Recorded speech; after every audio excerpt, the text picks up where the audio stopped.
ಗುರುಗಳೇ ನಮಸ್ಕಾರ. ಹರೇ ನಮ ಗುರುಗಳೇ. ನಮಸ್ಕಾರ. ನಮಸ್ಕಾರ ಆಚಾರ್ಯ.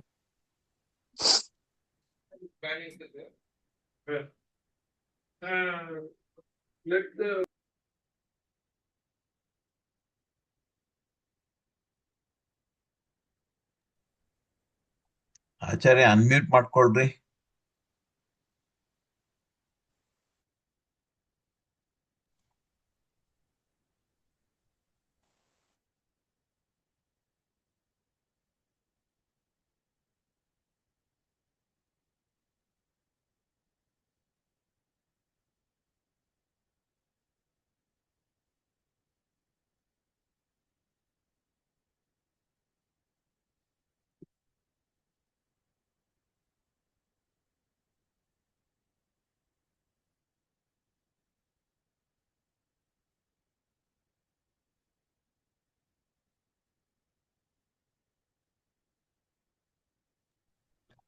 ಆಚಾರ್ಯ ನೀವು ಮ್ಯೂಟ್ ನಲ್ಲಿ ಇದ್ದೀರಿ, ಅನ್ಮ್ಯೂಟ್ ಮಾಡ್ಕೊಳ್ರಿ. ಹರೇ ನಮಃ. ಹರೇ ನಮ ಕೇಳಿಸ್ದೆ. ಹರೇ ನಮಃ.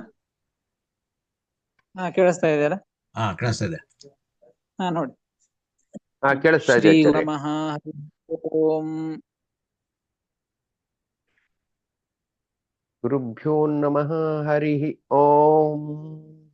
ನಾರಾಯಣಾಯ ಪರಿಪೂರ್ಣ ಗುಣಾರ್ಣವಾಯ ನಾರಾಯಣಾಯ ಪರಿಪೂರ್ಣ ಗುಣಾರ್ಣವಾಯ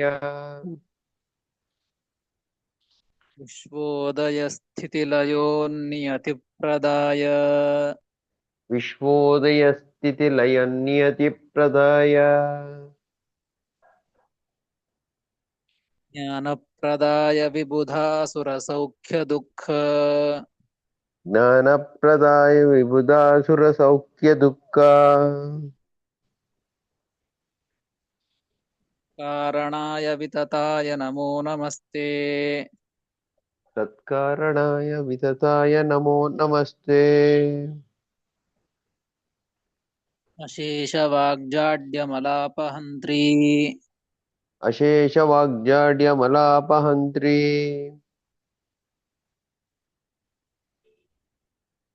ನವಂ ಸ್ಪಷ್ಟ ಸುವಾಕ್ಪ್ರದಾಯಿನಿ ನವಂ ನವಂ ಸ್ಪಷ್ಟ ಸುವಾಕ್ಪ್ರದಾಯಿನಿ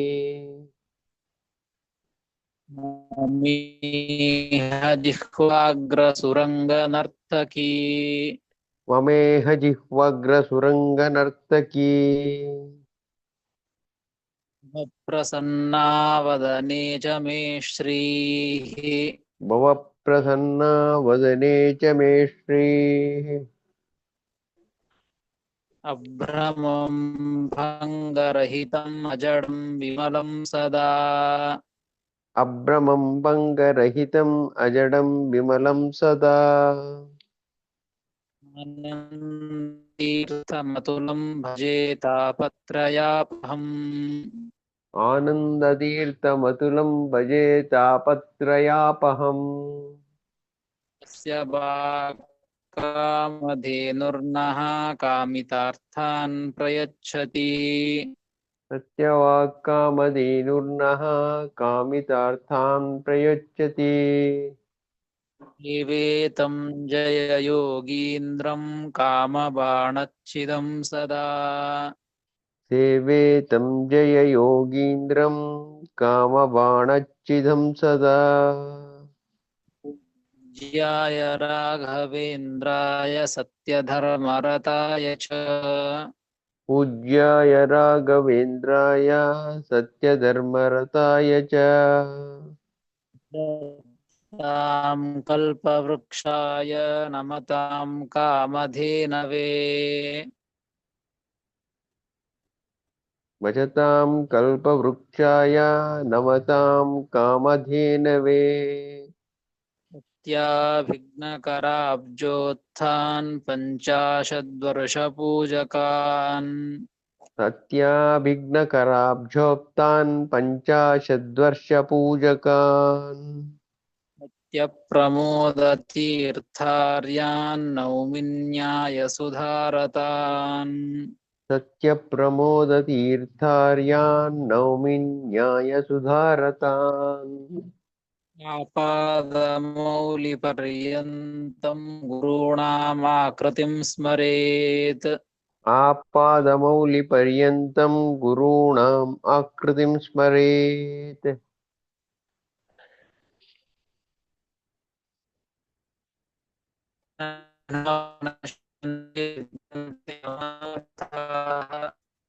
तेन विघ्नाः प्रणश्यन्ति सिद्ध्यञ्चितमनोरथाः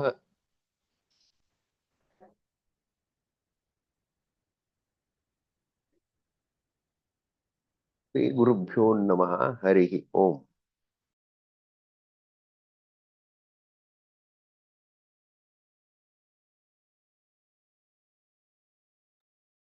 ಆಚಾರ್ಯ ಏನು ಕೇಳಿಸ್ತಾ ಇಲ್ಲ.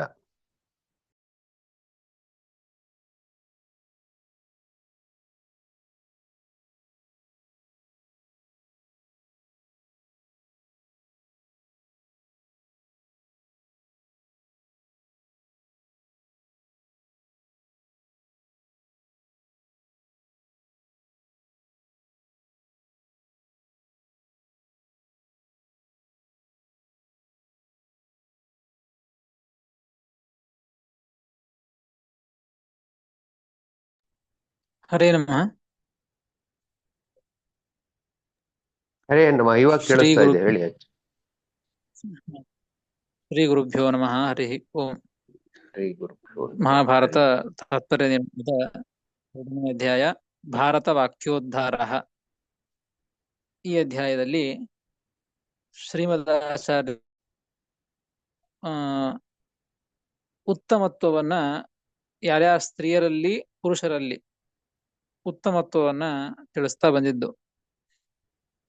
ಯಾರು ಉತ್ತಮರು, ಅವ್ರಿಗಿಂತ ಯಾರು ಕಡಿಮೆ, ಅವ್ರಿಗಿಂತ ಯಾರು ಕಡಿಮೆ, ಹೀಗೆ ಒಂದು ವಿಚಾರವನ್ನ ತಿಳಿಸಿದ್ದು. ಕೃಷ್ಣಾವತಾರದ ಬಗ್ಗೆ, ಕೃಷ್ಣಾವತಾರದಲ್ಲಿ ವಾಯುದೇವರು, ರುದ್ರದೇವರು, ಶೇಷದೇವರು, ಭಾರತೀ ದೇವಿ, ಶೇಷದೇವರು, ಈ ಎಲ್ಲ ತಾರತಮ್ಯವನ್ನ ರಾಮಾವತಾರದಲ್ಲಿಯೂ ಮೊದಲು ಕೃಷ್ಣಾವತಾರದಲ್ಲಿ ಇದು ತಿಳಿಸಿದ್ದು.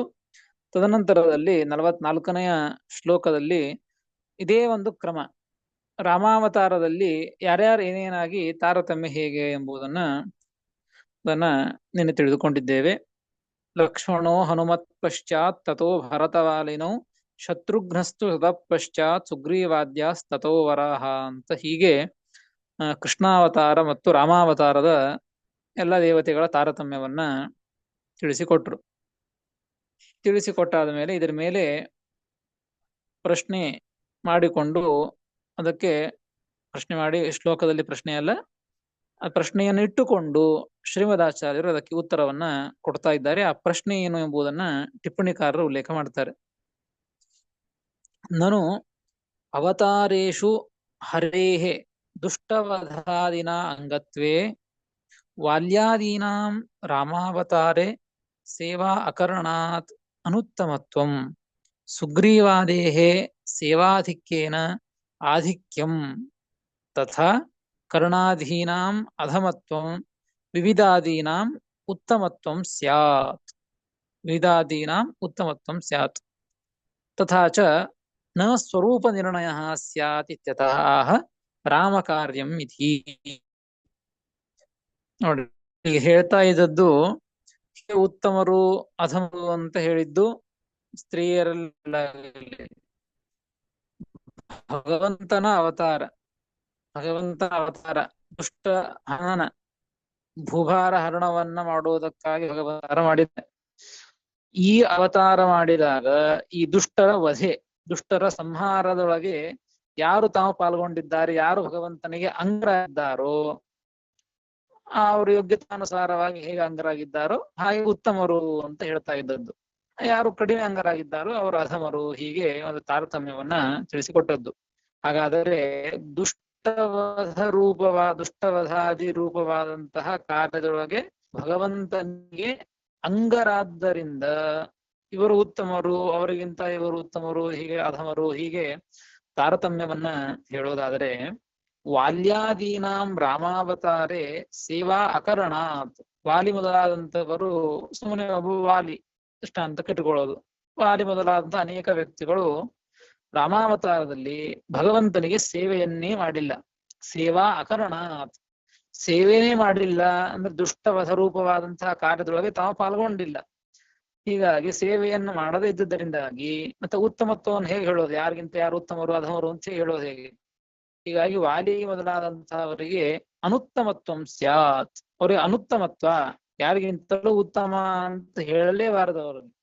ಆದರೆ ಇಲ್ಲಿ ಹೇಳಿದ್ದಾರೆ, ಹಿಂದೆ 44ನೆಯ ಶ್ಲೋಕದಲ್ಲಿ ಲಕ್ಷ್ಮಣೋ ಹನುಮತ್ ಪಶ್ಚಾತ್ ತಥೋ ಭರತವಾಲಿನವು.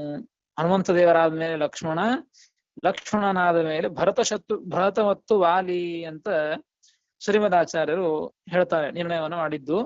ಅಂತ ವಾಲಿ ಸೇವೆಯನ್ನ ಮಾಡಿಲ್ಲ. ಭಗವಂತನ ಭೂಭಾರಹರಣ ಎಂಬುವಂತಹ ರಾಮದೇವರ ಒಂದು ಆ ಕಾರ್ಯದೊಳಗೆ ವಾಲಿ ತಾನು ಅಂಗನೇ ಆಗಿಲ್ಲ ಭಗವಂತನಿಗೆ. ಅಂದ ಮೇಲೆ ಯಾರು ಅಂಗರಾಗಿರ್ತಾರೋ ಅವರು ಉತ್ತಮರು, ಅವ್ರಿಗಿಂತ ಅವರು ಉತ್ತಮರು, ಅವ್ರಿಗಿಂತ ಇವ್ರ ಕಡಿಮೆ ಅಂತ ಹೇಳಬಹುದು.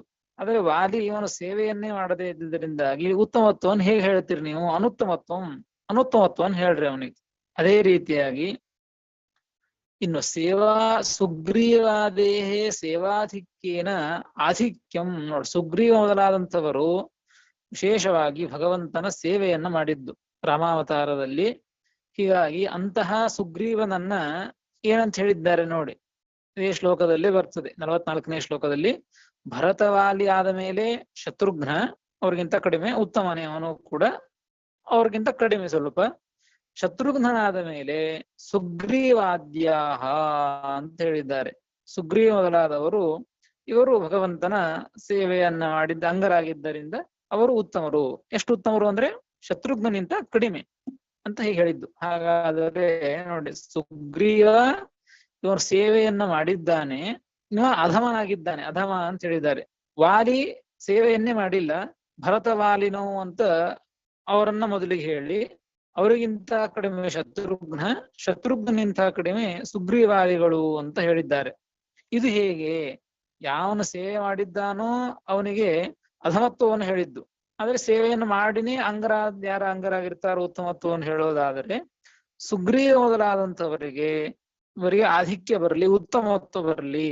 ವಾಲಿ ಮೊದಲಾದವರಿಗೆ ಸೇವೆಯನ್ನೇ ಮಾಡೋದಿದ್ದುದರಿಂದಾಗಿ ಅನುತ್ತಮತ್ವ ಬರಲಿ.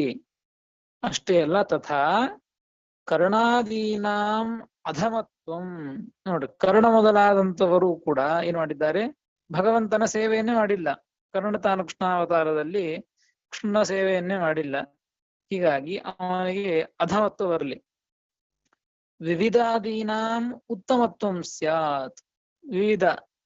ವಿವಿಧರು ಅಂತಿದ್ದಾರೆ ಅಶ್ವಿನಿ ದೇವತೆಗಳು, ಅವರು ಸೇವೆಯನ್ನ ಮಾಡಿಲ್ಲ. ಸೇವೆಯನ್ನು ಮಾಡದೇ ಇದ್ದುದರಿಂದಾಗಿ ಉತ್ತಮತ್ವಂ ಸ್ಯಾತ್. ಕರ್ಣಾದೀನಾಂ ಅಧಮತ್ವಂ ಸ್ಯಾತ್. ಇನ್ನ ವಿವಿಧಾದೀನಾಂ ಉತ್ತಮತ್ವಂ ಸ್ಯಾತ್. ತಥಾಚ ನ ಸ್ವರೂಪ ನಿರ್ಣಯ ಸ್ಯಾತ್. ಹಾಗಾದರೆ ಸ್ವರೂಪ ನಿರ್ಣಯನೇ ಆಗೋದಿಲ್ಲ. ಯಾರು ಸೇವೆ ಮಾಡಿರ್ತಾರೋ ಅವರು ಉತ್ತಮ ಅಂತ ಹೇಳಬೇಕು, ಯಾರು ಸೇವೆ ಮಾಡಿಲ್ಲ ಅವರು ಅಧಮ ಅಂತ ಹೇಳಬೇಕು. ಆದರೆ ಇಲ್ಲಿ ಸೇವೆ ಮಾಡಿದವರು ಉತ್ತಮರಾಗಿ ಕಾಣ್ತಾ ಇದ್ದಾರೆ, ಸೇವೆ ಮಾಡದೇ ಇದ್ದವರು ಉತ್ತಮರಾಗಿ ಕಾಣ್ತಾ ಇದ್ದಾರೆ, ಸೇವೆ ಮಾಡಿದವರು ಅಧಮರಾಗಿ ಕಾಣ್ತಾ ಇದ್ದಾರೆ. ಅಂದ ಮೇಲೆ ನಿರ್ಣಯವನ್ನ ಹೇಗೆ ಮಾಡೋದು? ಸೇವೆಯನ್ನ ಮಾಡಿದವರು ಉತ್ತಮರು ಅಂತ ಇಷ್ಟು ಮೊದಲಿಗೆ ಹೇಳಿದ್ದು, ಈಗ ಹಾಗೆ ಕಂಡಿಲ್ಲ. ರಾಮಾವತಾರದಲ್ಲಿ ಕೃಷ್ಣಾವತಾರದಲ್ಲಿ ಅನೇಕ ವ್ಯಕ್ತಿಗಳು ಸೇವೆಯನ್ನ ಮಾಡದೆ ಹೋದರೂ ಉತ್ತಮರಾಗಿದ್ದಾರೆ, ಸೇವೆಯನ್ನ ಮಾಡಿದವರು ಕೆಲವು ಜನ ಅಧಮರಾಗಿ ಕಂಡಿದ್ದಾರೆ. ಅಂದ ಮೇಲೆ ಯಾರು ಉತ್ತಮರು ಯಾರು ಅಧಮರು ಎಂಬುದಾಗಿ ಸ್ವರೂಪ ನಿರ್ಣಯವನ್ನ ಹೇಗೆ ಮಾಡಿಕೊಳ್ಳಬೇಕು ಅಂತ ಪ್ರಶ್ನೆ ಈ ರೀತಿಯಾಗಿ ಹೇಳಿದ್ದರಿಂದ ಅದಕ್ಕೆ ಶ್ರೀಮದಾಚಾರ್ಯರು ಉತ್ತರವನ್ನ ಕೊಡ್ತಾ ಇದ್ದಾರೆ. ಹೇಗೆ ನಿರ್ಣಯವನ್ನ ಮಾಡಿಕೊಳ್ಳಬೇಕು ಅಂತಂದ್ರೆ 45ನೆಯ ಶ್ಲೋಕ. ರಾಮ ಕಾರ್ಯಂ ತು ಯೈ ಸಮ್ಯಕ್. ರಾಮ ಕಾರ್ಯಂ ತು ಯೈ ಸಮ್ಯಕ್. ಸ್ವಯೋಗ್ಯಂ ನ ಕೃತಂ ಪುರಾ. ಸ್ವಯೋಗ್ಯಂ ನ ಕೃತಂ ಪುರಾ. ಪೂರಿತಂ ತತ್ ಕೃಷ್ಣಾಯ. ತೈಪೂರಿತಂ ತತ್ ಕೃಷ್ಣಾಯ ಬೀಭತ್ಸ್ವಾದ್ಯೈ ಸಮಂತತಃ ಬೀಭತ್ಸ್ವಾಧ್ಯಾಯೈ ಸಮಂತತಃ ಮಮ ಕಾರ್ಯಂ ತು ಯೈ ಸಮ್ಯಕ್ ಸ್ವಯೋಗ್ಯಂ ನ ಕೃತಂ ಪುರ ತೈಪೂರಿತಂ ತತ್ ಕೃಷ್ಣಾಯ ಬೀಭತ್ಸ್ವಾದ್ಯೈ ಸಮಂತತಃ ಎಂಬುದಾಗಿ 45ನೆಯ ಶ್ಲೋಕ ಪದವಿಭಾಗ. ರಾಮಕಾರ್ಯಂ ತು ಯೈಹಿ ಸಮ್ಯಕ್ ಸ್ವಯೋಗ್ಯಂ ನ ಕೃತಂ ಪುರ ತೈಹಿ ಪೂರಿತಂ ತತ್ ಕೃಷ್ಣಾಯ ಬೀಭತ್ಸ್ವಾದ್ಯೈಹಿ ಸಮಂತತಃ ಎಂಬುದಾಗಿ 45ನೆಯ ಶ್ಲೋಕ. ಏನ್ ಹೇಳಿದ್ದು? ಈ ರೀತಿಯಾಗಿ ಪ್ರಶ್ನೆಯನ್ನು ಮಾಡಿಕೊಂಡದ್ದು. ಹೇಗೆ ಸ್ವರೂಪವನ್ನ ಯಾರು ಉತ್ತಮರು ಯಾರು ಅಧಮರು ಎಂಬುವಂತಹ ಸ್ವರೂಪ ನಿರ್ಣಯವನ್ನ ಹೇಗೆ ಮಾಡಿಕೊಳ್ಳಬೇಕು ಅಂತ ಕೇಳಿದ್ದು.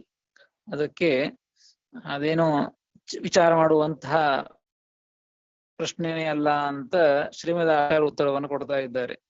ಯಾರ ಸೇವೆಯನ್ನು ಮಾಡಿರ್ತಾರೆ ಅವರು ಈಗ ಅಧಮರಾಗಿ ಕಾಣ್ತಾ ಇದ್ದಾರೆ. ಸುಗ್ರೀವ ಸೇವೆಯನ್ನು ಮಾಡಿದ್ದಾನೆ, ಅಧಮನಾಗಿ ವಾಲಿಗಿಂತ ಅಧಮ ಅಂತ ಹೇಳ್ತಾ ಇದ್ದಾರೆ. ವಾಲಿ ಸೇವೆಯನ್ನೇ ಮಾಡಿಲ್ಲ, ಸುಗ್ರೀವನಿಗಿಂತ ಉತ್ತಮ ಅಂತ ಹೇಳ್ತಾ ಇದ್ದಾರೆ. ಹಾಗಾದ್ರೆ ಹೇಗೆ ಹೇಳಿ ಪ್ರಶ್ನೆ ಪಡಿಸ್ತಾರೆ ಶ್ರೀಮದ್ ಆಚಾರ್ಯರು. ರಾಮ ಕಾರ್ಯಂ ಸು ಯೈ ಸಮ್ಯಕ ಸ್ವಯೋಗ್ಯಂ ನ ಕೃತಂ ಪುರ.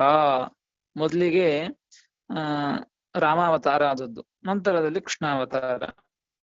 ಹೀಗಾಗಿ ರಾಮ ಕಾರ್ಯಂ ತು ಯೈಹಿ ಸಮ್ಯಕ್ ಸ್ವಯೋಗ್ಯಂ ಪುರ ನ ಕೃತಂ.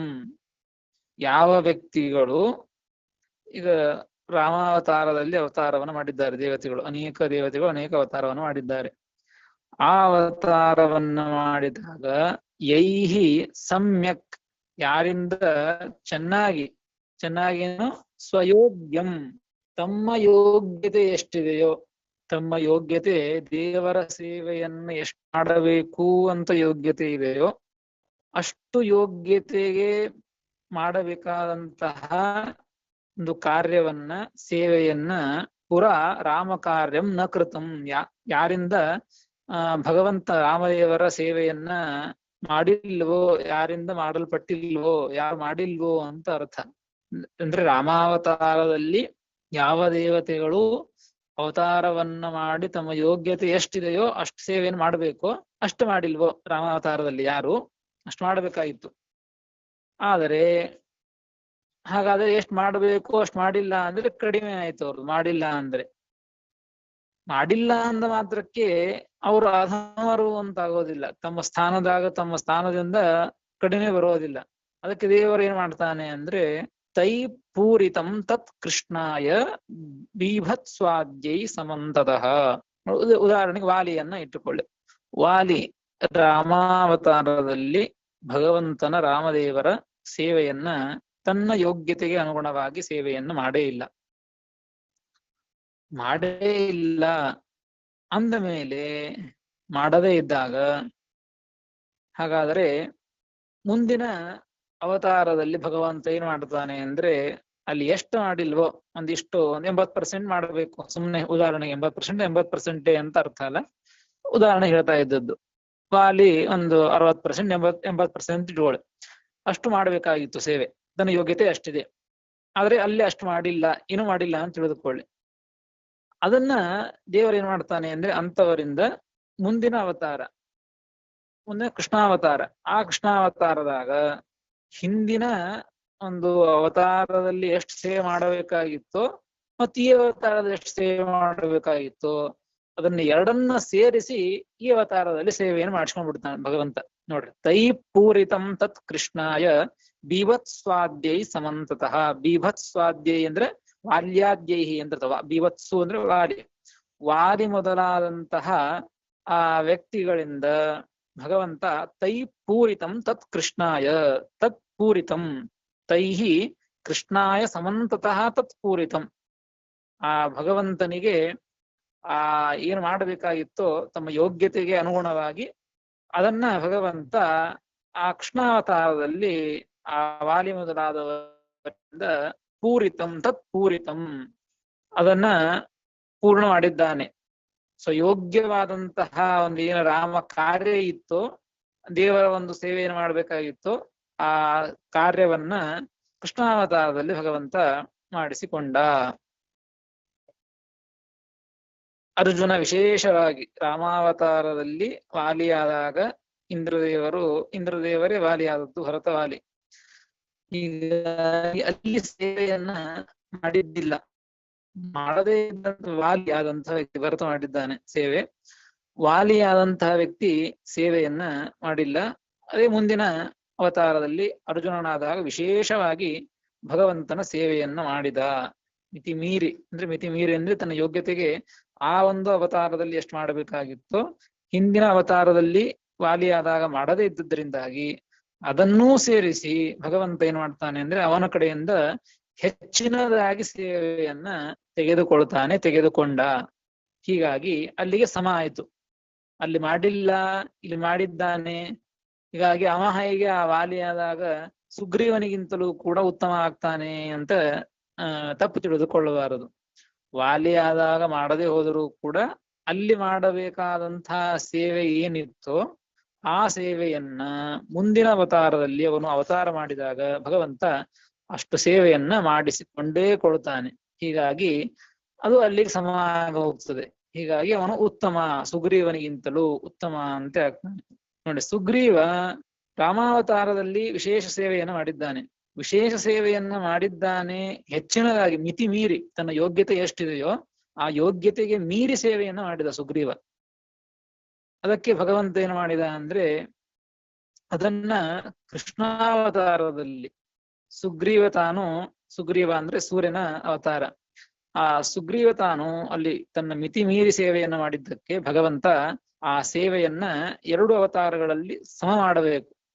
ಅದಕ್ಕೆ ಮುಂದಿನ ಅವತಾರದಲ್ಲಿ ಸೂರ್ಯನೇ ಮತ್ತೆ ಕರ್ಣನಾಗಿ ಹುಟ್ಟಿದ್ದು. ಆ ಕರ್ಣನಿಂದಾಗಿ ಅನೇಕ ರೀತಿಯಾಗಿ ವಿರೋಧವನ್ನ ಮಾಡಿಸಿಕೊಳ್ಳುವಂತಹ, ಅನೇಕ ದ್ರೋಹವನ್ನು ಮಾಡುವಂತಹ, ಸೇವೆಯನ್ನ ಮಾಡದೇ ಇದ್ದದ್ದು ಅಂತಹ ಒಂದು ಪ್ರಸಂಗವನ್ನ ಕೊಟ್ಟು ಆ ಹಿಂದಿನ ಜನ್ಮದಲ್ಲಿ ಮಾಡಿದಂತಹ ಸೇವೆಯನ್ನ, ಅಧಿಕವಾದಂತಹ ಸೇವೆಯನ್ನ ಈ ಒಂದು ಅವತಾರಕ್ಕೆ ಅದನ್ನ ಸಮಾನವಾಗಿ ಮಾಡಿಬಿಟ್ಟು ಭಗವಂತ ಒಟ್ಟಾರೆಯಾಗಿ ಈ 2 ಅವತಾರಗಳಲ್ಲಿ ಅವರವರ ಸೇವೆಯನ್ನ ಸಮಾನವಾಗಿ ಮಾಡ್ತಾನೆ. ಅಲ್ಲಿ ಹೆಚ್ಚಾಗಿತ್ತು ಅಂದ್ರೆ ಇಲ್ಲಿ ಕಡಿಮೆ ಮಾಡ್ತಾನೆ, ಇಲ್ಲಿ ಹೆಚ್ಚಾಗಿತ್ತು ಅಂದ್ರೆ ಅಲ್ಲಿ ಕಡಿಮೆ ಆಗಿತ್ತು ಅಂದ್ರೆ ಇಲ್ಲಿ ಹೆಚ್ಚು ಮಾಡ್ತಾನೆ. ರಾಮಾವತಾರದಲ್ಲಿ ಅಧಿಕ ಸೇವೆಯಾಗಿತ್ತು, ಕೃಷ್ಣಾವತಾರದಲ್ಲಿ ಕಡಿಮೆ ಮಾಡ್ತಾನೆ. ಅವ್ರ ಯೋಗ್ಯತೆಗೆ ಮೀರಿ ಆಗಿತ್ತು ಅಂದ್ರೆ ಅದು ಸಮ ಮಾಡ್ತಾನೆ.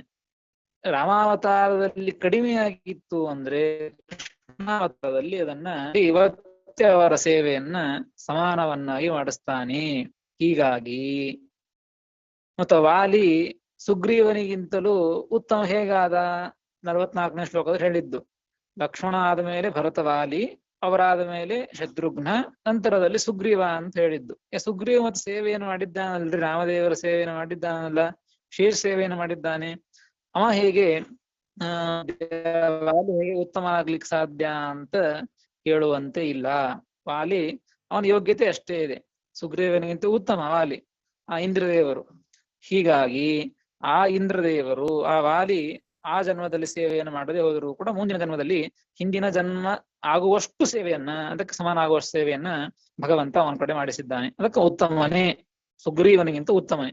ಸುಗ್ರೀವ ಈ ರಾಮಾವತಾರದಲ್ಲಿ ಅಧಿಕ ಸೇವೆಯನ್ನ ಮಾಡಿದ್ರೂ ಕೂಡ ಮುಂದಿನ ಜನ್ಮದಲ್ಲಿ, ಮುಂದಿನ ಅವತಾರದಲ್ಲಿ ಆ ಸೇವೆಯನ್ನ ಕಡಿತಗೊಳಿಸ್ತಾನೆ. ಅದಕ್ಕಾಗಿ ಆ ವ್ಯಕ್ತಿ ಒಂದು ಯೋಗ್ಯತೆಗೆ ಅನುಗುಣವಾಗಿ ಸೇವೆಯನ್ನ ಸಮಾನ ಮಾಡ್ತಾನೆ. ಹೀಗಾಗಿ ಸುಗ್ರೀವ ಈ ಜನ್ಮದಲ್ಲಿ ರಾಮಾವತಾರದಲ್ಲಿ ಸೇವೆಯನ್ನ ಮಾಡಿದ್ರೂ ಕೂಡ ಅವನು ವಾಲಿಗಿಂತಲೂ ಅಧಮನೇ. ಯಾಕೆ? ಒಂದು ಸೇವೆ ಅತಿಯಾಗಿತ್ತಷ್ಟೇ, ಅಲ್ಲಿ ಮುಂದಿನ ಜನ್ಮದಲ್ಲಿ ಕಡಿಮೆ ಮಾಡಿ ಸಮವನ್ನಾಗಿ ಭಗವಂತ ಮಾಡಿದ. ಹೀಗಾಗಿ ಹೀಗೆ ನಿರ್ಣಯವನ್ನ ತಿಳಿದುಕೊಳ್ಳಬೇಕು. ರಾಮ ಕಾರ್ಯಂ ತು ಯೈ ಸಮ್ಯಕ್ ಸ್ವಯೋಗ್ಯಂ ನ ಕೃತಂ ಪುರ ತೈ ಪೂರಿತಂ ತತ್ ಕೃಷ್ಣಾಯ ಬೀಭತ್ಸ್ವಾದ್ಯೈ ಸಮಂತತಃ ಎಂಬುದಾಗಿ ಶ್ರೀಮದಾಚಾರ್ಯರು ನಿರ್ಣಯವನ್ನ ತಿಳಿಸಿಕೊಡ್ತಾರೆ. ಇದನ್ನೇ ಮತ್ತೆ ಮುಂದಿನ ಶ್ಲೋಕದಲ್ಲಿ ಸ್ಪಷ್ಟಪಡಿಸ್ತಾರೆ. ಇಲ್ಲಿ ಈ ಶ್ಲೋಕದಲ್ಲಿ 45ನೇ ಶ್ಲೋಕದಲ್ಲಿ ವಾಲಿಯನ್ನ ಒಂದೇ ತೆಗೆದುಕೊಂಡು ಹೇಳಿದ್ದು. ಬಟ್ ರಾಮ ಕಾರ್ಯವನ್ನ ಯಾರು ಸರಿಯಾಗಿ ರಾಮಾವತಾರದಲ್ಲಿ ಮಾಡಿಲ್ವೋ ಕೃಷ್ಣಾವತಾರದಲ್ಲಿ ಅವರ ಕಾರ್ಯವನ್ನ ಪೂರ್ಣ ಮಾಡ್ತಾನೆ ಭಗವಂತ ಅಂತ ಇಷ್ಟು ಆ ಶ್ಲೋಕದ ತಾತ್ಪರ್ಯವನ್ನ ತಿಳಿಸಿಕೊಟ್ಟದ್ದು. ಹೆಚ್ಚು ಕಡಿಮೆ ಮಾಡಿದ್ದನ್ನ ಮುಂದಿನ ಶ್ಲೋಕದಲ್ಲಿ ತಿಳಿಸಿಕೊಡ್ತಾರೆ. 46ನೆಯ ಶ್ಲೋಕ. ಅಧಿಕಂ ಯೈ ಕೃತಂ ತತ್ರ ಅಧಿಕಂ ಯೈ ಕೃತಂ ತತ್ರ ತೈರೂನಂ ಕೃತಮತ್ರ ತತ್ ತೈರೂನಂ ಕೃತಮತ್ರ ತತ್ ಕರ್ಣಾದ್ಯೈರಧಿಕಂ ಯೈಸ್ತು ಕರ್ಣಾದ್ಯೈರಧಿಕಂ ಯಸ್ತು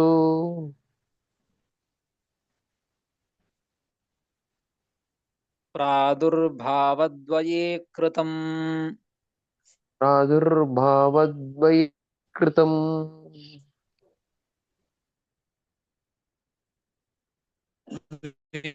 ವಿವಿಧಾದ್ಯೈರ್ಹಿತೈ ಪಶ್ಚಾತ್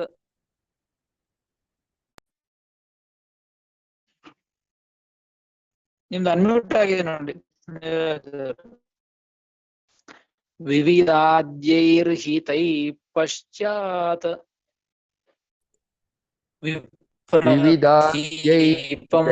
ಪಶ್ಚಾತ್ ವಿಪ್ರತೀಪಂ ಪ್ರತೀಪಂ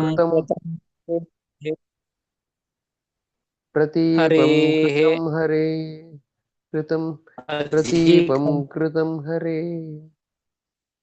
ಅಧಿಕಂ ಯೈ ಕೃತಂ ತತ್ರ ತೈರೂನಂ ಕೃತಮತ್ರ ತತ್ ಕರ್ಣಾದ್ಯೈರಧಿಕಂ ಯೈಸ್ತು ಪ್ರಾದುರ್ಭಾವದ್ವಯೇ ಕೃತಂ ವಿವಿಧಾದ್ಯೈರ್ಹಿತೈ ಪಶ್ಚಾತ್ ವಿಪ್ರತೀಪಂ ಕೃತಂ ಹರೇಃ ಎಂಬುದಾಗಿ 46ನೆಯ ಶ್ಲೋಕ ವಿಭಾಗ. ಅಧಿಕಂ ಯೈಃ ಕೃತಂ ತತ್ರ ತೈಃ ಪೂರ್ಣಂ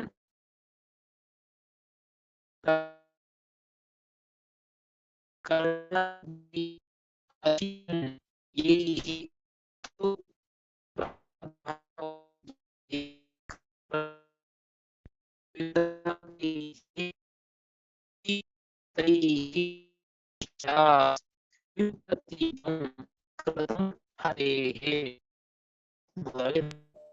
ತುಂಬಾ ಡಿಸ್ಟರ್ಬೆನ್ಸ್ ಇದೆ ಆಚಾರ್ಯ ಏನು ಕೇಳಿಸ್ತಾ ಇಲ್ಲ. ಪದ ವಿಭಾಗವನ್ನ ಪದ ವಿಭಾಗ ಗೊತ್ತಾಗ್ಲಿಲ್ಲ ನೋಡಿ. ಏನ್ ಹೇಳಿ? ಪದ ವಿಭಾಗ ಕೇಳಿಸ್ತಿಲ್ವಾ? ಇಲ್ಲ, ಏನು ಕೇಳಿಸ್ತಾ ಇಲ್ಲ. ಅಧಿಕಂ ಪದ ವಿಭಾಗ ನೋಡಿ. ಅಧಿಕಂ ಯೈಃ ಕೃತಂ ತತ್ರ ತೈಃ ಊನಂ ಕೃತಂ ಅತ್ರ ತತ್ ಕರ್ಣಾದ್ಯೈಃ ಅಧಿಕಂ ಯೈಃ ತು ಪ್ರಾದುರ್ಭಾವದ್ವಯೇ ಕೃತಂ ವಿವಿಧಾದ್ಯೈಃ ಹಿ ತೈಃ ಪಶ್ಚಾತ್ ವಿಪ್ರತೀಪಂ ಕೃತಂ ಹರೇಃ ಎಂಬುದಾಗಿ ಪದವಿಭಾಗ. ಅದನ್ನು ಹೇಳ್ತಾ ಇದ್ದಾರೆ ಶ್ರೀಮದಾಚಾರ್ಯರು. ಅಧಿಕಂ ಯೈ ಕೃತಂ ಅಂದ್ರೆ ರಾಮಾವತಾರ ಅಂತ ಅರ್ಥ. ರಾಮಾವತಾರದಲ್ಲಿ ಅಂತ ಅರ್ಥ. ತತ್ರ ರಾಮಾವತಾರೇ ಯೈಃ ಅಧಿಕಂ ಕೃತಂ, ಯಾರು ಹೆಚ್ಚಿನದಾಗಿ ಸೇವೆಯನ್ನು ಮಾಡಿದ್ದಾರೋ, ರಾಮಾವತಾರದಲ್ಲಿ ಭಗವಂತನ ರಾಮದೇವರ ಸೇವೆಯನ್ನ ಅಧಿಕವಾಗಿ ಮಾಡಿದ್ದಾರೋ, ತಮ್ಮ ಯೋಗ್ಯತೆ ರಾಮಾವತಾರದಲ್ಲಿ ಯಾರು ತಮ್ಮ ಯೋಗ್ಯತೆಯನ್ನು ಮೀರಿ ಪುಣ್ಯವನ್ನು ಗಳಿಸಿದ್ದಾರೋ ಅಥವಾ ಅಧಿಕ ಸೇವೆಯನ್ನು ಮಾಡಿ ಪುಣ್ಯವನ್ನು ಗಳಿಸಿದ್ದಾರೋ, ಅಧಿಕ ಸೇವೆಯನ್ನು ಮಾಡಿದ್ದಾರೋ, ಅವರಿಂದ ತೈಹಿ ಊನಂ ಕೃತಂ ಅತ್ರ ತತ್. ಅತ್ರ ಅಂದ್ರೆ ಈ ಕೃಷ್ಣಾವತಾರದೊಳಗೆ, ರಾಮಾವತಾರದೊಳಗೆ ಯಾರು ಅಧೀನ ಮಾಡಿದ್ದಾರೋ ಕೃಷ್ಣಾವತಾರದಲ್ಲಿ ಅವರಿಂದ ಭಗವಂತ ಊನಂ ತತ್ ಕೃತಂ, ಆ ಒಂದು ಭಗವತ್ ಕಾರ್ಯವನ್ನ ಊನಂ ಕೃತಂ ಕಡಿಮೆಯನ್ನಾಗಿ ಭಗವಂತ ಮಾಡಿಸಿದ. ಯೋಗ್ಯತೆಗೆ ಸಮಾನವಾಗಿ ಮಾಡಿಸ್ತಿಲ್ಲ, ಯಾಕೆ ಹಿಂದಿನ ಅವತಾರದಲ್ಲಿ ಹೆಚ್ಚಿನದಾಗಿ ಮಾಡಿಬಿಟ್ಟಿದ್ರು. ಅದಕ್ಕೆ ಕೃಷ್ಣಾವತಾರದಲ್ಲಿ ಅವರಿಂದ ಕಡಿಮೆ ಮಾಡಿಸಿದ ದೇವರು. ಮತ್ತ ಕರ್ಣ ವಿವಿಧಾದಿಗಳು ಇವರು ಎರಡೂ ಅವತಾರದಲ್ಲಿ ವಿಶೇಷವಾಗಿ ಸೇವೆಯನ್ನು ಮಾಡಿದ್ದಾರೆ, ಭಗವಂತನ ಕಾರ್ಯವನ್ನು ಮಾಡಿದ್ದಾರಲ್ಲ, ಮತ್ತು ಅವ್ರದ್ದು ಹೇಗೆ ಅಂತ ಪ್ರಶ್ನೆ. ಯೈಹಿ ಮೈಂದ ವಿವಿಧಾಧೀಹಿ ಪ್ರಾದುರ್ಭಾವದ್ವಯೇ ಅಧಿಕಂ ಕೃತಂ. ಅವ್ರು ಹೆಚ್ಚಿನದಾಗಿ ಮಾಡಿದ್ದಾರಲ್ಲ ಅಂತಂದ್ರೆ ಅದನ್ನ ಹೇಳ್ತಾರೆ, ಕರ್ಣಾದ್ಯೈರಧಿಕಂ ಯೈಸ್ತು ಪ್ರಾದುರ್ಭಾವದ್ವಯೇ ಕೃತಂ. ಕರ್ಣ ಮೊದಲಾದವರು ವಿಶೇಷವಾಗಿ, ಕರ್ಣ ಪರಶುರಾಮ ದೇವರ ಸೇವೆಯನ್ನು ವಿಶೇಷವಾಗಿ ಮಾಡಿದ್ದಾನೆ, ದೇವರ ಸೇವೆಯನ್ನೇ. ವಿವಿಧಾದಿಗಳು, ಅಶ್ವಿನಿ ದೇವತೆಗಳ ಅವತಾರ, ವಿವಿಧಾದಿಗಳು ಮೈಂದ ವಿವಿಧ, ಇವರು ಕೂಡ ವಿಶೇಷವಾಗಿ ಭಗವಂತನ ಸೇವೆಯನ್ನ ಎರಡೂ ಅವತಾರದಲ್ಲಿ ಮಾಡಿದ್ದಾರೆ. ಅಂತಹ ವಿಶೇಷವಾಗಿ ಮಾಡಿದ್ದಾರೆ. ಮತ್ತೆ ಹೆಚ್ಚಿನದಾಗಿ ಮಾಡಿದ್ದಾರಲ್ಲ, ಮತ್ತೆ ಹೆಚ್ಚಿನದಾಗಿ ಮಾಡಿದ ಎರಡು ಅವತಾರದ ಹೆಚ್ಚಿನದಾಗಿ ಮಾಡಿದಾಗ ಮತ್ತೆ ಕಡಿಮೆ ಹೇಗೆ ಮಾಡ್ಬೋದು? ಎಲ್ಲಿ ಕಡಿಮೆ ಮಾಡಬೇಕು? ರಾಮಾವತಾರದಲ್ಲಿ ಜಾಸ್ತಿ ಮಾಡಿದ್ರೆ ಕೃಷ್ಣಾವತಾರದಲ್ಲಿ ಕಡಿಮೆ ಮಾಡಲಿಕ್ಕೆ ಬರ್ತದೆ, ರಾಮಾವತಾರದಲ್ಲಿ ಕಡಿಮೆ ಮಾಡಿದ್ರೆ ಕೃಷ್ಣಾವತಾರದಲ್ಲಿ ಜಾಸ್ತಿ ಮಾಡಿಸ್ಲಿಕ್ಕೆ ಬರ್ತದೆ. ಇವರು ಎರಡೂ ಅವತಾರದಲ್ಲಿ ಅಧಿಕವಾಗಿ ಸೇವೆಯನ್ನು ಮಾಡಿದ್ದಾರಲ್ಲ, ಅವ್ರು ಹೇಗೆ ಅಂತಂದ್ರೆ ಅದಕ್ಕೆ ಶ್ರೀಮದಾಚಾರ್ಯ ಹೇಳ್ತಾರೆ, ಅದಕ್ಕೆ ದೇವರೇನು ಮಾಡಿದ ಅಂದ್ರೆ ವಿವಿಧಾದ್ಯೈರ್ಹಿ ತೈ ಪಶ್ಚಾತ್ ವಿಪ್ರತೀಪಂ ಕೃತಂ ಹರೇಹೇ. ಭಗವಂತ ನಂತರದಲ್ಲಿ ಅವರ ಸೇವೆಯನ್ನ ಮಾಡಿ ಆದ ಮೇಲೆ ಕರ್ಣ ಮೈಂದ ವಿವಿಧರಿಂದ ಭಗವಂತನ ವಿರೋಧವನ್ನ ಮಾಡುವಂತೆ ಭಗವಂತ ಮಾಡಿದ ಅವರಿಗೆ. ಕರ್ಣ ಕೃಷ್ಣನ ವಿರೋಧವನ್ನ ಮಾಡ್ತಾನೆ. ಮೈಂದ ವಿವಿಧರು ಕೂಡ ನರಕಾಸುರನ ಒಂದು ಆಶ್ರಯವನ್ನ ಪಡೆದುಕೊಂಡು ವಿಶೇಷವಾಗಿ ಭಗವಂತನ ವಿರೋಧವನ್ನ ಮಾಡ್ತಾರೆ ಅಂತ ಹೇಳ್ತಾರೆ. ಹೀಗಾಗಿ ಇವರಿಂದ ಭಗವಂತ ಇವರು ಹೆಚ್ಚಿನದಾಗಿ ಸೇವೆಯನ್ನ ಮಾಡಿದಾಗಲೂ ಕೂಡ ಎರಡೂ ಅವತಾರಗಳಲ್ಲಿ ಮತ್ತೆ ಅವರಿಂದ ಭಗವಂತನ ವಿರೋಧವನ್ನ ಮಾಡಿಸಿ ಆ ಅಧಿಕವಾದಂತಹ ಸೇವೆಯ ಪುಣ್ಯವನ್ನ ಭಗವಂತ ಅದನ್ನ ಕಡಿದು ಹಾಕಿದ. ಹೀಗಾಗಿ ಸಮಾನವಾಗಿ ಮಾಡಿದ. ಹೀಗಾಗಿ ಭಗವಂತ ಈ ರೀತಿಯಾಗಿ ಮಾಡ್ತಾನೆ ಎಂಬುದನ್ನ ಶ್ರೀಮದಾಚಾರ್ಯರು ವಿಚಾರವನ್ನು ತಿಳಿಸ್ತಾರೆ. ಇದೇ ರೀತಿಯಾಗಿ ಸಂಬಂಧಪಟ್ಟಂತೆ ಈ ವಿಚಾರವನ್ನೇ ಮತ್ತಿನ್ನೂ ಸ್ಪಷ್ಟನೆಯನ್ನ ಮುಂದಿನ ಶ್ಲೋಕದಲ್ಲಿ ಪಡಿಸಿದ್ದಾರೆ. ಅದನ್ನು ಮತ್ತೆ ನಾಳೆ ತಿಳಿದುಕೊಳ್ಳೋಣ ಅಂತ ಹೇಳ್ತೇನೆ. ಶ್ರೀಕೃಷ್ಣ ಅರ್ಪಣಮಸ್ತು. ಹರಯೇ ನಮಃ.